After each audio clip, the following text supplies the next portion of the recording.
respostas a algumas perguntas por Abdu'l-Bahá.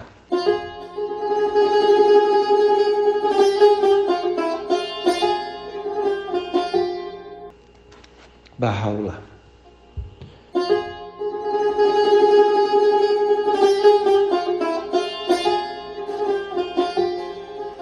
Baha'u'lláh apareceu num tempo em que a Pérsia estava imersa em profunda ignorância e consumida pelo mais cego fanatismo. Certamente já deveis ter lido nas histórias europeias descrições minuciosas dos costumes, modos e pensamentos dos persas nos poucos últimos séculos, sendo desnecessário repeti-las. É suficiente dizer que a Pérsia descera a um abismo tão profundo que fazia com que todos os visitantes estrangeiros deplorassem aquele país que em tempos antigos ocupara o pináculo de grandeza e civilização, mas que caíra então em tamanha degradação, desolação e ruína, e cujo povo havia sido reduzido à completa desgraça. Foi nesta época que Baha'u'lláh surgiu. Seu pai era um ministro da corte, não um clérigo. E sabe-se bem, por toda a Pérsia, que ele nunca estudara em uma escola, nem se associara aos eruditos e clérigos. A primeira parte de sua vida foi passada no maior conforto e felicidade, e seus companheiros e amigos eram persas das mais altas posições, embora não fossem eruditos. Assim que o Báb revelou sua causa, Baha'u'lláh afirmou: este grande homem é o Senhor dos retos e incumbe a todos obediência a ele. Ele se levantou para abrir a causa do Báb, apresentando inúmeras provas e evidências conclusivas de sua verdade. Embora os eruditos da nação tivessem forçado o governo persa a exercer a mais veemente oposição, embora todos eles tenham emitido decretos ordenando massacre, pilhagem, perseguição e aniquilação dos seguidores do Báb, e embora as pessoas de todo o país tenham se encarregado de matar, queimar e saqueá-los, até mesmo atormentando suas mulheres e crianças. Apesar de tudo isso, Baha'u'lláh estava engajado com a máxima constância e compostura na exaltação da palavra do Báb.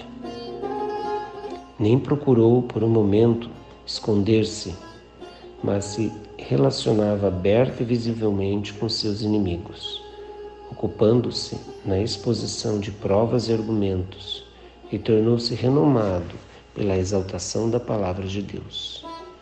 Sob várias condições e circunstâncias, suportou infortúnios extremos, e a cada momento sua vida estava em grande perigo. Foi acorrentado e posto numa prisão subterrânea. Sua extensa herança foi inteiramente saqueada.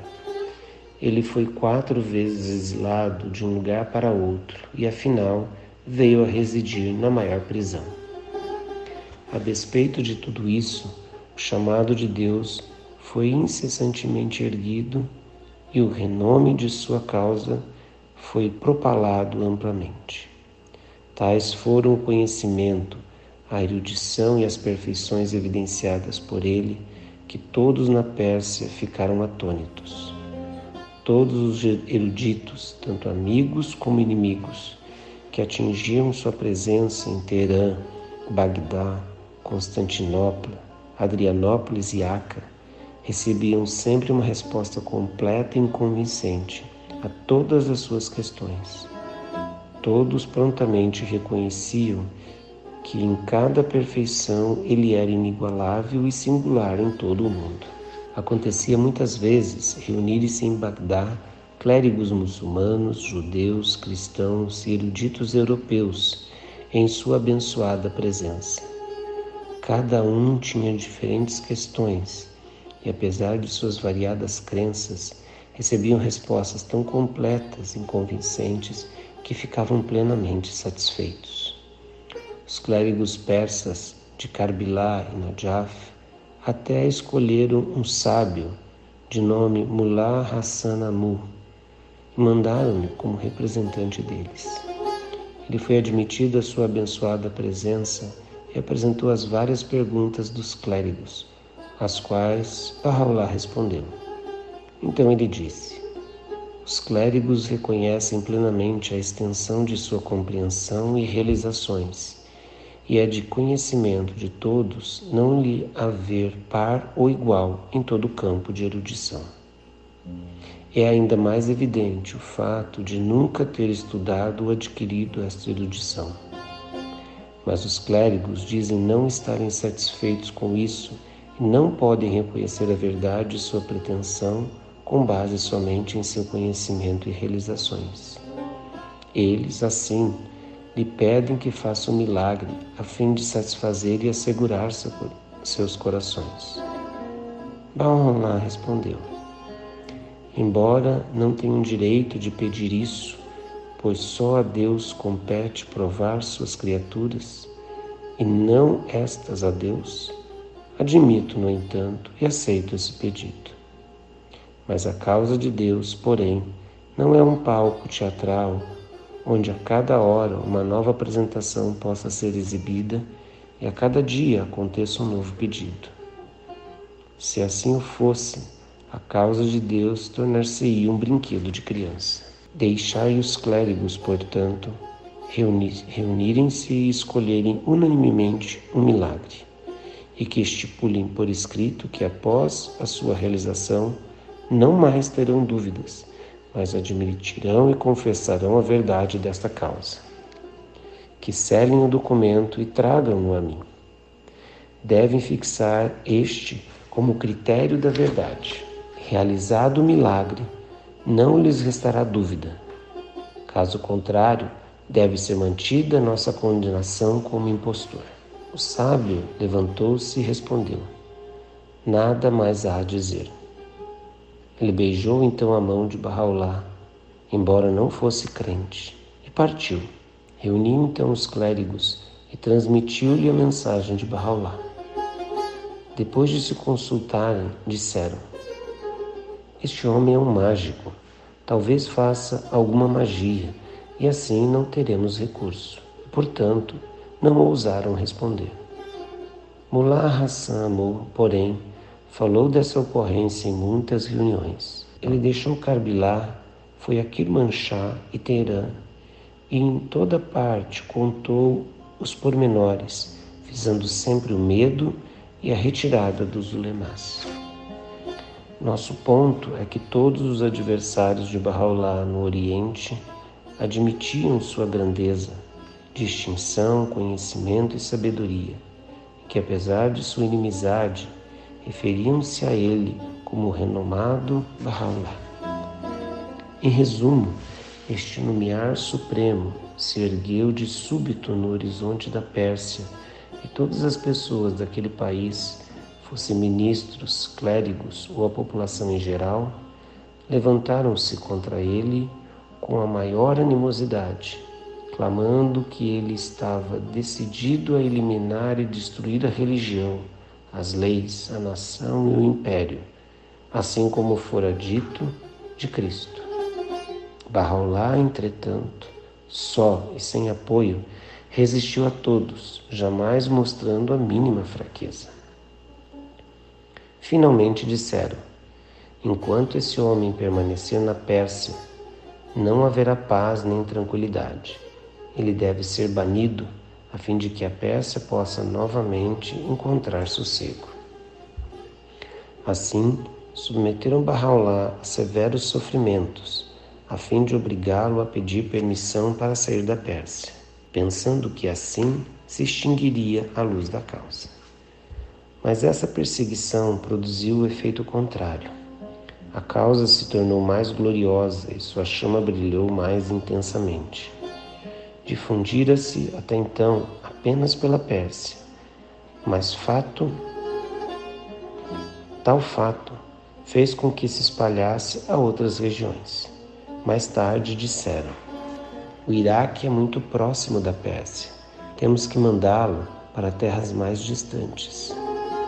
Assim, o governo persa Persistiu até que Bahá'u'lláh foi enviado do Iraque para Constantinopla, mas novamente viram que ele não hesitara nem um pouco. Disseram: Constantinopla é um lugar de passagem para vários povos e nações, e há muitos persas lá. Por isso, tomaram medidas adicionais e exilaram-no para Adrianópolis. Mas aquela chama ganhou ainda mais intensidade e a causa desenvolveu-se ainda mais. Disseram os persas afinal: nenhum desses lugares é um lugar de humilhação. Ele deve ser enviado a um lugar onde será desgraçado e sujeito a provações e perseguições, e onde seus familiares e seguidores sofrerão as mais penosas aflições. Excluíram, portanto, a cidade-prisão de Aca, reservada especialmente para rebeldes, assassinos, ladrões e salteadores, e dessa forma associaram-no a estas pessoas. O poder de Deus, entretanto, manifestou-se, pois essa prisão tornou-se o meio de promoção de sua fé e a glorificação de sua palavra. A grandeza de Bahá'u'lláh tornou-se evidente, pois ele conseguiu, de dentro de tal prisão e sob tais humilhantes circunstâncias, transformar completamente as condições da Pérsia, superar seus inimigos, provar a todos o irresistível poder de sua causa. Seus ensinamentos sagrados se espalharam a todas as regiões e sua causa foi firmemente estabelecida. Em todas as províncias da Pérsia, seus inimigos levantaram-se, cheios de ódio, sequestrando e matando, espancando e incendiando, exterminando milhares de lares e recorrendo a todos os modos violentos de extinção de sua causa. Apesar de tudo isso, ele promoveu sua causa e promulgou seus ensinamentos desde o interior desta prisão de assassinos, ladrões e salteadores, despertando muitos de seus mais rancorosos inimigos e fazendo deles firmes crentes. Tal foi a influência de suas ações que o próprio governo persa levantou-se de sua letargia e deplorou o que fora feito nas mãos dos perversos clérigos.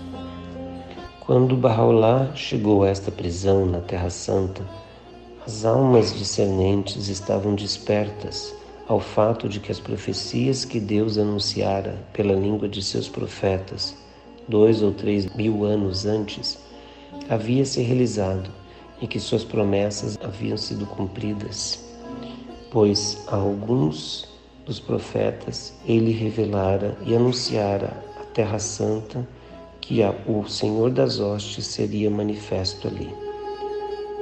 Todas essas promessas se cumpriram.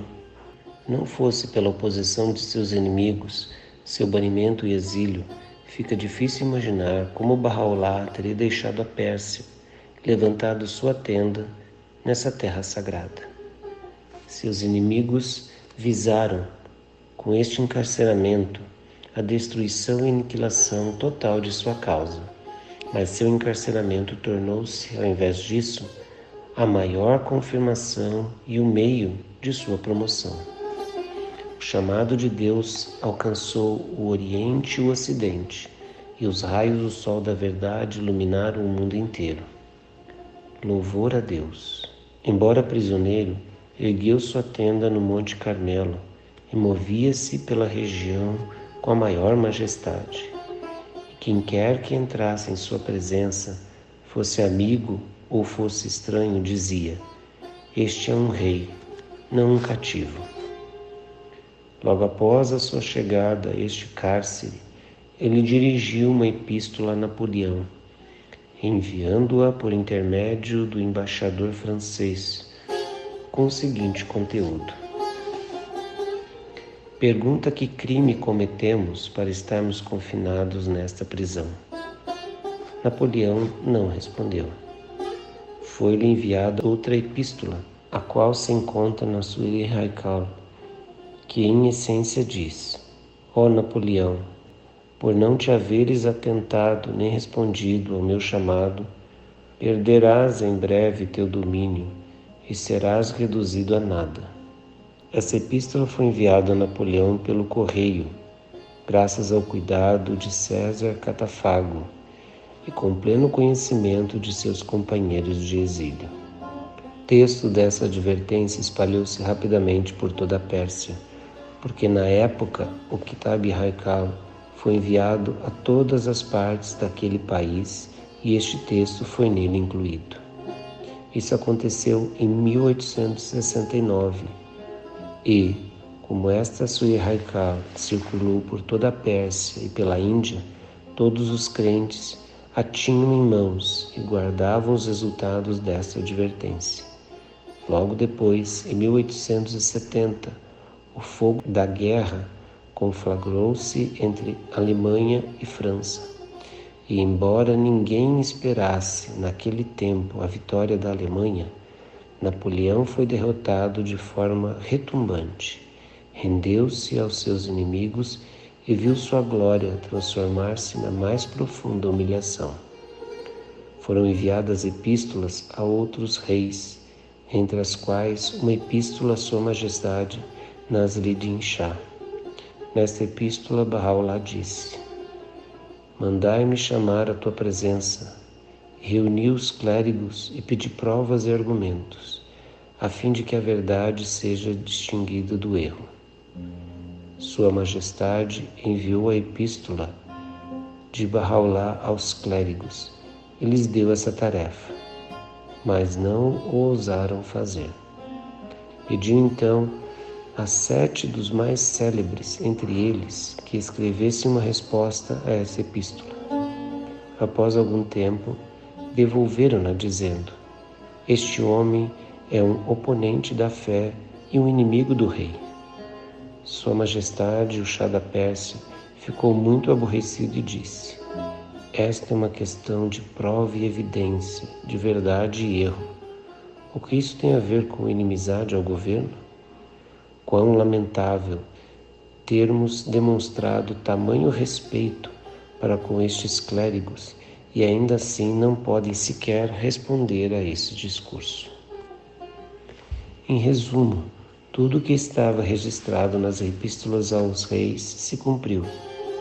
Basta comparar seu conteúdo com os acontecimentos desde o ano de 1870, para se verificar que cada predição foi cumprida, exceto algumas que permanecem para serem manifestas no futuro. Além disso, povos estrangeiros e não crentes atribuíram obras maravilhosas a Bahá'u'lláh. Alguns acreditavam que ele era um santo e outros chegaram até a escrever relatos nesse sentido, como Syed Dawoodi, um clérigo sunita de Bagdá que compôs um pequeno tratado no qual relata, de certa forma, alguns feitos extraordinários de Bahá'u'lláh. Há pessoas ainda, em toda parte do Oriente, que o consideraram santo e lhe atribuíram milagres, embora não o aceitem como manifestante de Deus. Para resumir, nenhuma alma, fosse amiga ou inimiga, que tivesse atingido a presença de Bahá'u'lláh, falharia em reconhecer e atestar sua grandeza. Embora esta não viesse a ser crente, invariavelmente testemunhava sua grandeza. Logo que alguém aparecia diante dele, tal encontro produzia tamanho efeito que, na maioria dos casos, deixava a pessoa sem palavras. Por quantas vezes um inimigo implacável, resolvido em seu coração a dizer isso ou a argumentar aquilo, quando atingisse sua presença, acabava se encontrando pasmo, atônito e reduzido a completo silêncio. Bahá'u'lláh nunca estudara árabe, não tivera instrutor ou professor, nem frequentara escola. No entanto, sua eloquência e influência no árabe falado, como também em suas epístolas escritas no mesmo idioma, deixariam atônitos os mais articulados e talentosos dentre os autores árabes, e todos reconheciam que, quanto a isso, suas realizações eram ímpares, sem igual. Se examinarmos cuidadosamente o texto da Torá, veremos que nenhum dos manifestantes de Deus jamais disse aos que o negavam: seja qual for o milagre que desejardes, estarei pronto a realizá-lo e submetei a qualquer prova que propuserdes. Na Epístola ao Chá, porém, Bahá'u'lláh disse claramente: reuni os clérigos e chamai-me à presença deles, para que as provas e evidências possam ser estabelecidas. Assim como uma montanha, Bahá'u'lláh enfrentou seus inimigos durante 50 anos. Todos desejavam aniquilá-lo, todos o atacavam, 1000 vezes planejaram crucificá-lo e destruí-lo. E durante estes 50 anos ele esteve em constante perigo. Quanto à Pérsia, que até hoje permanece em tal estado abjeto e ruinoso, todo homem de sabedoria, seja de dentro ou de fora de suas fronteiras, que conheça a verdadeira situação do país, reconhece que seu progresso, sua prosperidade, sua civilização dependem inteiramente da promulgação dos ensinamentos e da disseminação dos princípios deste glorioso ser. Cristo, em seu tempo abençoado, educou realmente apenas 11 homens, dos quais o maior era Pedro, embora este o tenha negado por 3 vezes quando testado. Não obstante isso, contemplai como a causa de Cristo permeou em seguida o mundo inteiro. Neste dia, Bahá'u'lláh educou milhares de almas, as quais, sob a ameaça da espada, ergueram ao mais elevado céu o brado de ó tu, glória das glórias, e cujas faces reluziam como ouro nas mais severas provocações.